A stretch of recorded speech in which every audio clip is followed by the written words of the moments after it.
Hi, in this video, I am going to show you how to apply to the University of Bologna.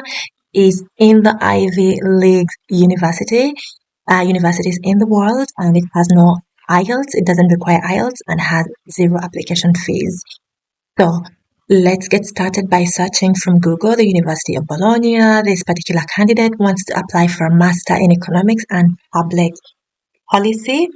So once I searched, I went straight to the page and it's giving all the information that you need. It has applications open. It is taught in English. The course is a master's program which will last 2 years and it's entirely delivered in English. It gives you 5 reasons to enroll in the degree program. The course in numbers. It has some reviews of some of the previous candidates that have, studied the same course and lots of other information that you might find useful. You just have to scroll down to the end of a page, but that is not what we are here for. So we get to the link that says application open, and it's going to show you the main steps to follow, the requirements, verifying adequacy of skills, and how to complete your enrollment. So you scroll down to see the requirements, how to get started, what it consists of, how to apply, identity validation, career activation badge, and etc. It also has got the call for application, which is very essential, and has got application details that you need, especially about language and everything else. So you just click, there's one in Italian and then there's one in English. Just go ahead and click on one for English. Application call 2026-2027. Download it and go through it. So there is two pathways, and the first pathway is for economic policy, then the other one is for health. This particular candidate wants for economic policy, so I went through it. It's very essential to go through it as it has got lots of information and links to apply, details about the deadlines. The first deadline is on the 3rd of March, 7th of March, so you still have a lot of time to apply, and the results will be published on the 7th. There's another deadline, a second one for international students that do not reside in the. So you go and take a look at the specific requirements. I am particularly interested in showing you the language requirements and how to apply and the next steps. Also, it shows you the qualifications you need to be able to apply to these. For example, a bachelor's in philosophy, engineering, statistics. It gives you an idea of what you are required to have had at your bachelor's degree in order to be able to qualify for this master's program. You need a degree in law. For instance, this candidate graduated with a Bachelor of Laws in their country.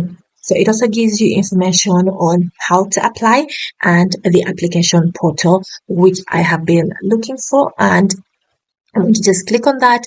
But if you would like, you can scroll down to have all the facts, all the details, and make sure that you are able and ready to apply. So it has compulsory documents that you're supposed to attach.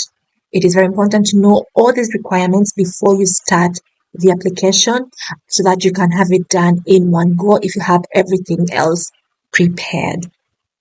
Let's get started. Once you click on the link, it will take you to where it says login or register. So since it's a new candidate, we are going to register. And if you're an international student, this is where you click. First thing that you need to fill in is the name. Of course, this is a pseudonym. I'm not going to use the real name of a candidate. You put in your name, your surname, your gender, your date of birth, country of birth, town of birth. She's a lady, so I'm going to put female. Date of birth. This date of birth is not correct. I'm just showing you a demo.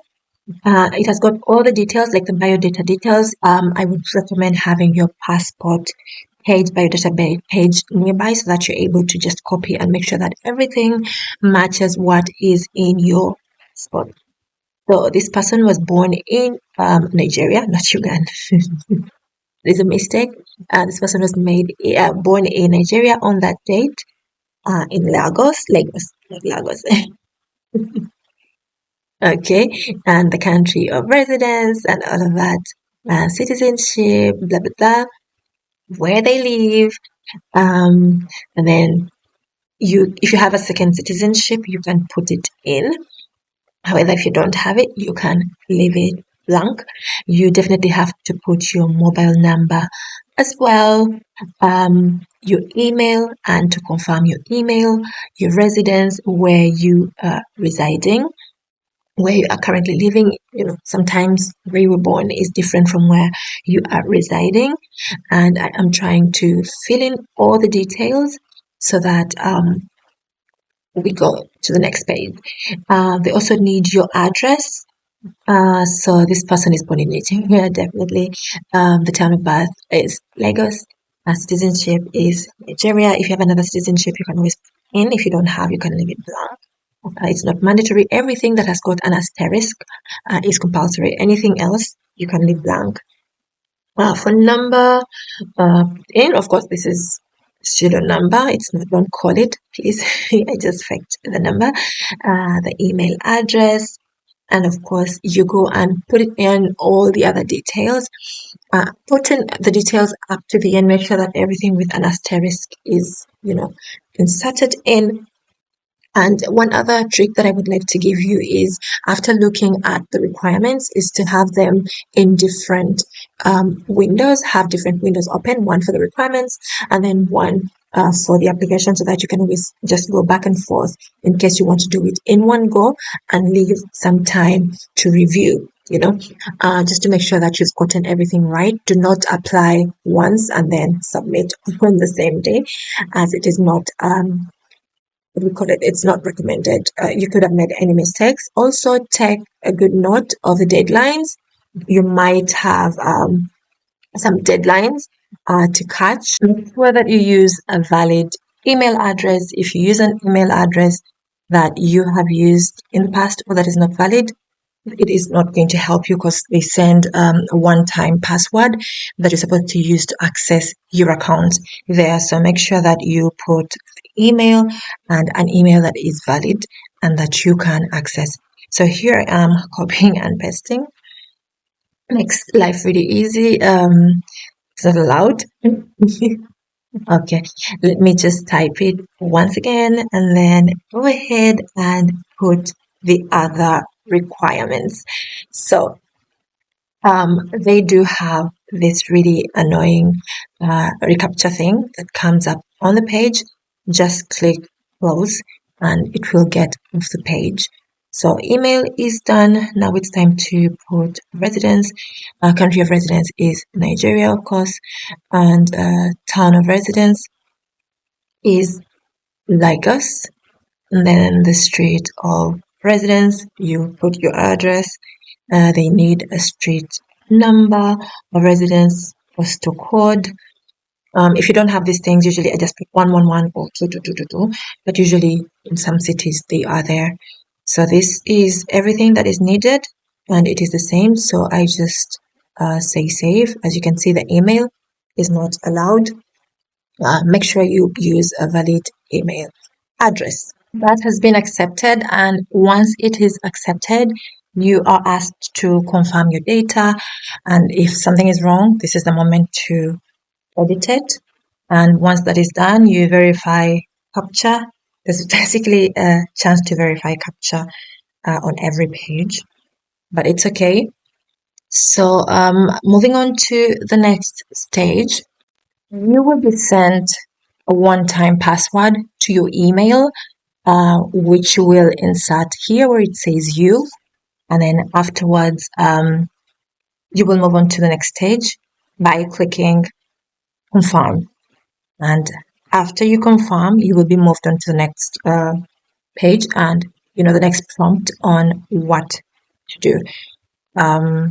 Next is accepting the terms and condition, and you confirm that the data is correct. If you want, you can go through it and then click confirm. And once you have confirmed everything, you'll be taken to the next step, which is logging in. So they will generate your ID, which looks like a university ID, and then you will be given a password, which password you will be asked to change. That is the next step. So you go to page where it says login. Now you click on login, and then you click on enter with Unibo, because now you have a Unibo account. Just plug in the email address that has been generated for you, that has got at unibo.it, and the password that you've been given.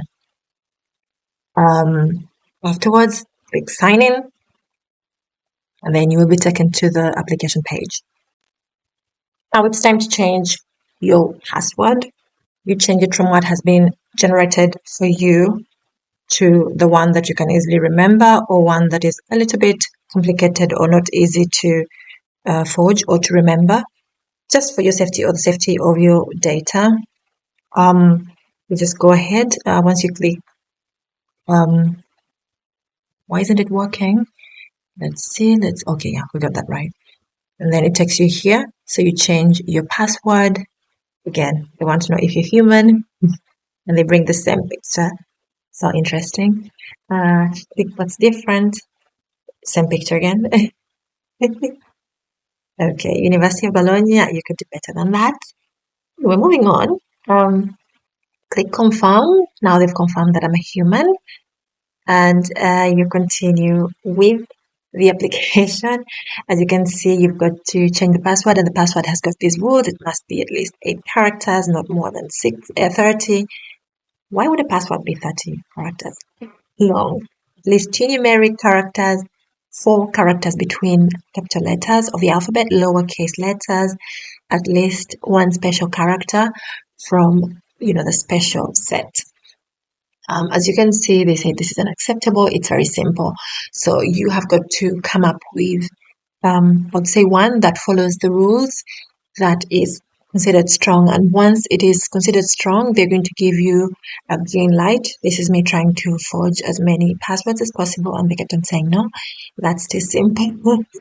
And once I was able to come up with a very complicated one, according to them, they gave me a green light, meaning the password was accepted and it was saved. So save your password so that you can use it to log into your account in case you don't finish the application in one go, or if in case you want to go back and change a few things. This is one of the universities where you're allowed to go and change your application as long as the deadline has not passed. So as you can see, I am self-editing, and I didn't know what to do, so I had to go back to the call for applications. Remember the one I told you to download, to check the link once again.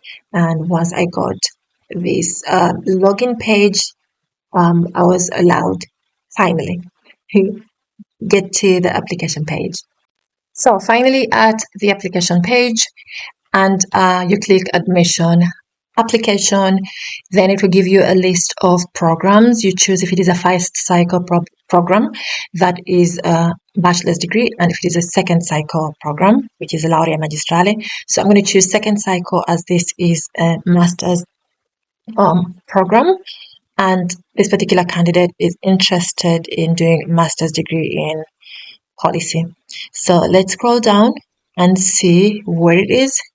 There's a bunch of courses: civil engineering, business administration and sustainability, biomedical engineering, engineering for historic building, rehabilitation, and a bunch of others. So you have got to go through the list and make sure that you choose the one that suits you. There's tourism, economics, and all of that. And after choosing what I wanted, I'm going to choose the curriculum as well, because you have got to choose the path to take. And this particular candidate is interested in taking the curriculum in policy analysis and evaluation. So as you can see, there's another option of health, economics, management, and policy.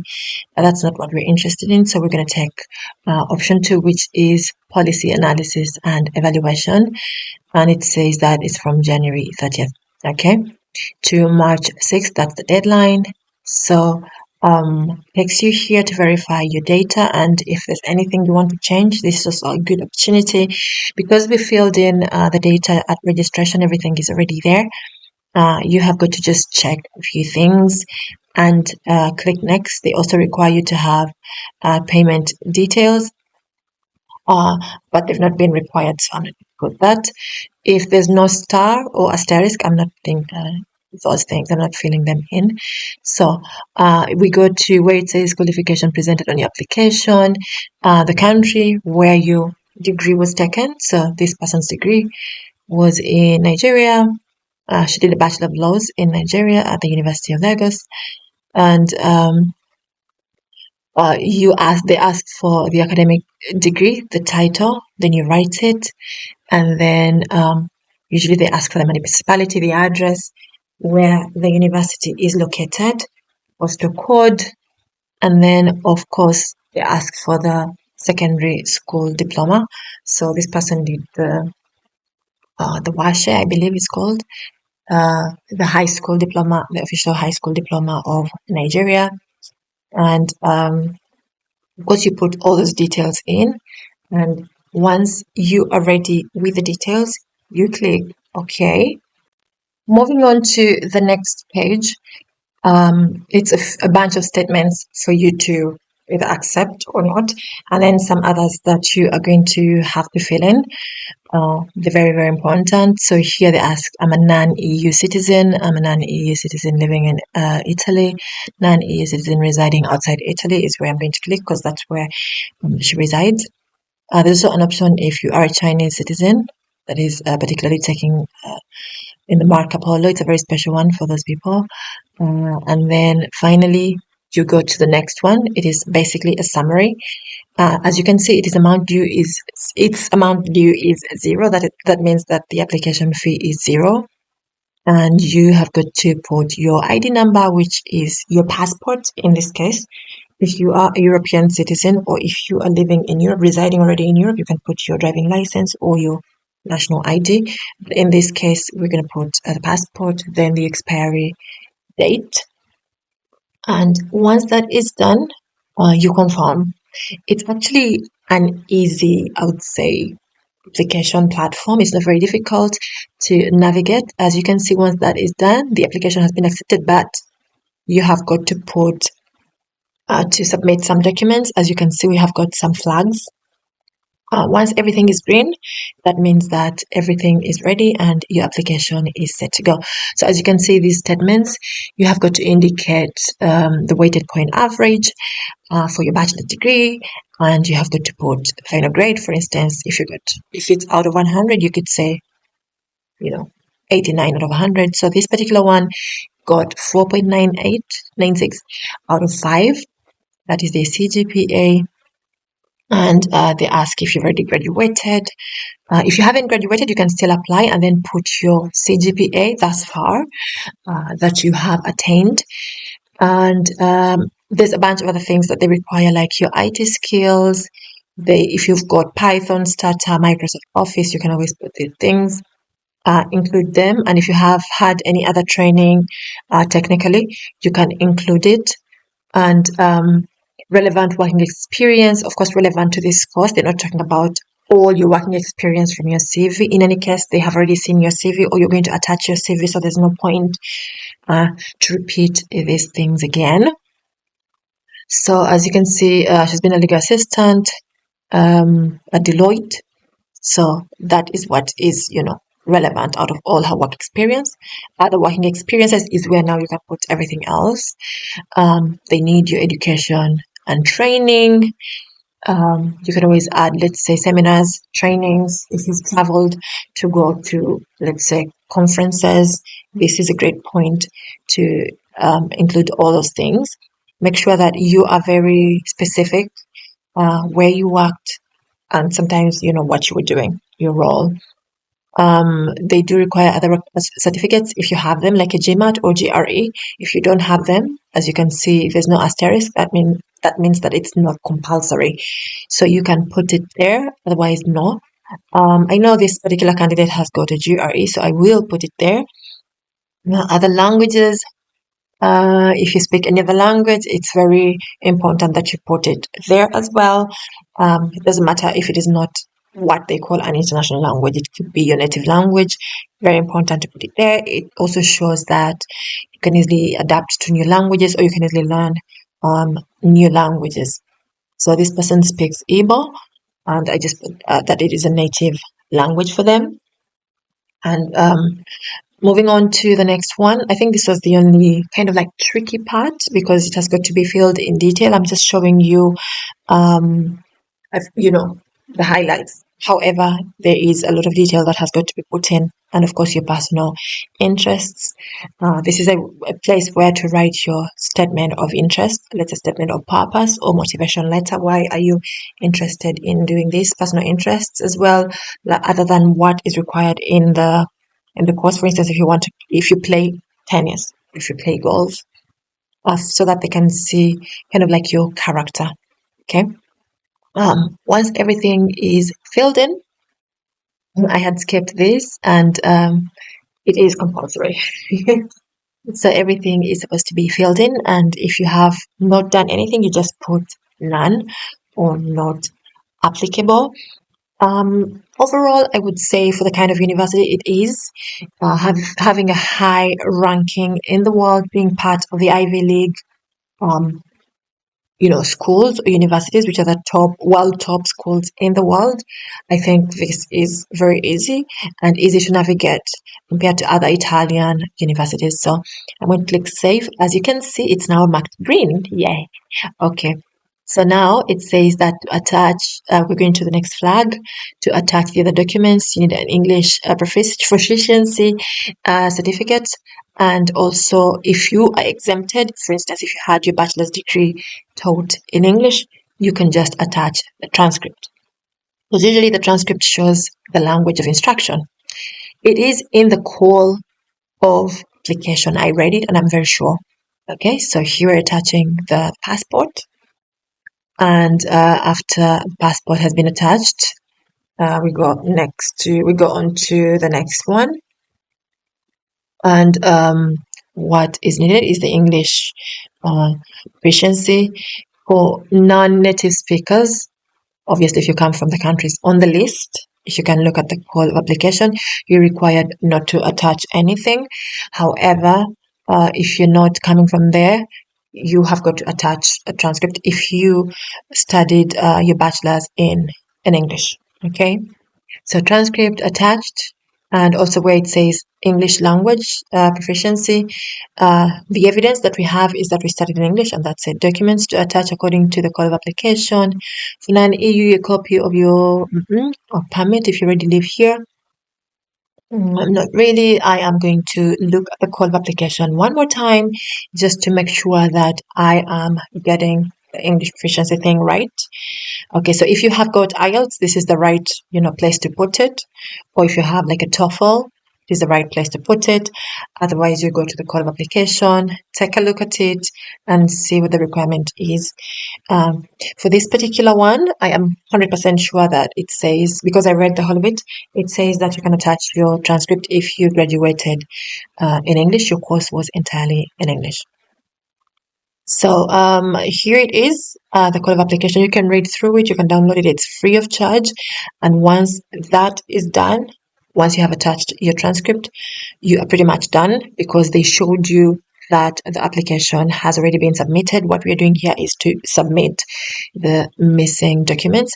I'm going to show you. So here it is. It says, if you did your first or second cycle degree entirely in English, it must clearly be stated in the documentation, such as the transcript. So that is what we are going to attach. Once that is done, it is the only requirement that I think we're left with, and we will be ready to submit.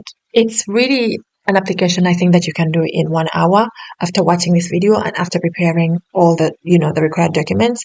As you can see, everything is green. Yeah, means that we are ready. Documents to attach according to the call of application. Okay, so those ones we don't need those.